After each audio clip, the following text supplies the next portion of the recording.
ক্ষেত্রেই কিছু শ্রমিক অসন্তোষ দেখা দিচ্ছে এবং আমাদের শ্রমিকদের কিছু দাবি আছে। আপনারা জানেন গত দীর্ঘ 16 বছরে এখানে যারা শ্রমিক আছেন আমাদের দেশের অর্থনীতিটাকে সচল রাখার সবচেয়ে বড় যে স্টেক হোল্ডার, তাদের বিভিন্ন ন্যায্য দাবি দেওয়ার আদায়ের আন্দোলনে গত ফ্যাসিবাদী সরকার একপেশেভাবে যে আচরণ করেছে এবং গত বছর আমরা দেখেছি যে মজুরি বৃদ্ধির আন্দোলনে কিভাবে গুলি করে 4 জন শ্রমিককে হত্যা করা হয়েছে এবং নিপীড়নমূলক মামলা দেয়া হয়েছে শ্রমিকদের নামে। আমরা এই সরকার শ্রমিকদের ন্যায্য এবং আইনসঙ্গত সকল দাবি আদায়, দাবি পূরণে শ্রমিকদের পক্ষ থেকে কাজ করতে বদ্ধপরিকর। 2023 সালে মজুরি আন্দোলনে শ্রমিকদেরকে নিপীড়নমূলক এবং মিথ্যা যেসব মামলা দেওয়া হয়েছিল সেসব মামলাগুলো তুলে নেওয়ার ব্যাপারে আইন মন্ত্রণালয়ের সাথে আমাদের আলোচনা হচ্ছে। সেই মামলাগুলো খুব দ্রুত সময়ের মধ্যে তুলে নেওয়ার জন্য যথাযথ ব্যবস্থা গ্রহণ করা হবে। বকেয়া বেতন নিয়ে যেই বিক্ষোভ দেখা দিয়েছে শ্রমিকদের মধ্যে, আমরা ইতিমধ্যেই নির্দেশনা দিয়েছি খুব দ্রুত সময়ের মধ্যে যেন মালিকপক্ষ বকেয়া বেতন পরিশোধ করে তার জন্য সরকার যথাযথ ব্যবস্থা নেবে। এবং শ্রমিক নেতাদের সাথে আমরা গতকাল থেকেই পালাক্রমে বৈঠক করছি। আমাদের প্রায় গতকাল 2টা এবং আজকে একটা 3টা মিটিং হয়েছে তাদের সাথে।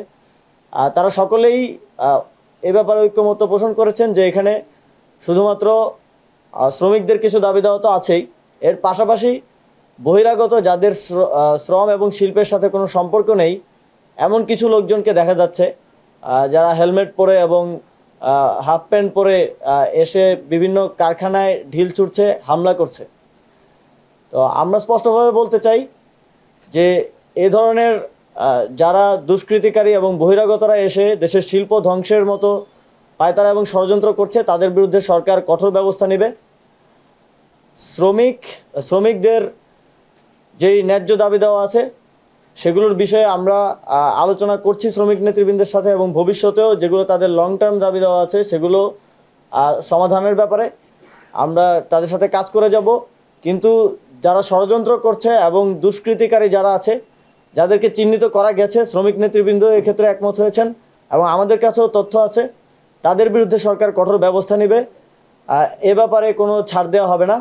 এবং আমরা এটাও জানতে পেরেছি যে ঝুট ব্যবসা দখলের নামে বিভিন্ন জায়গায় সন্ত্রাস করা হচ্ছে এবং কোপাকুপির মতো ঘটনা ঘটেছে। ঝুট ব্যবসা দখলের জন্য সেখানে কিছু আনরেস্ট তৈরি করা হচ্ছে এবং এখানে কিছু রাজনৈতিক দলের নেতৃবৃন্দ এতে অংশগ্রহণ করছেন। আমরা সেই ব্যাপারটি সমাধানের জন্য সরকার কঠোর ব্যবস্থা নেবে। সর্বোপরি আমরা বলতে চাই যে শ্রমিকরা হচ্ছেন আমাদের দেশের প্রায় 7,30,00,000 শ্রমিক আছেন। তাদের কাজের মাধ্যমেই, তাদের শ্রমের মাধ্যমেই আমাদের অর্থনীতির টাকা সচল আছে। আপনারা জানেন গত ফ্যাসিবাদী সরকারের আমলে লাখ লাখ কোটি টাকা এ দেশ থেকে পাচার হয়েছে, অনেক দুর্নীতি হয়েছে। তারপরেও দেশের অর্থনীতি এখন পর্যন্ত সচল অবস্থায় আছে।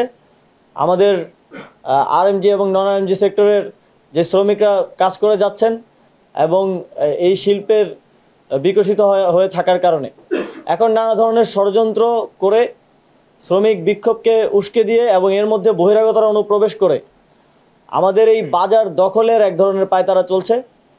আমরা এটিকে কঠোর হস্তে দমন করব।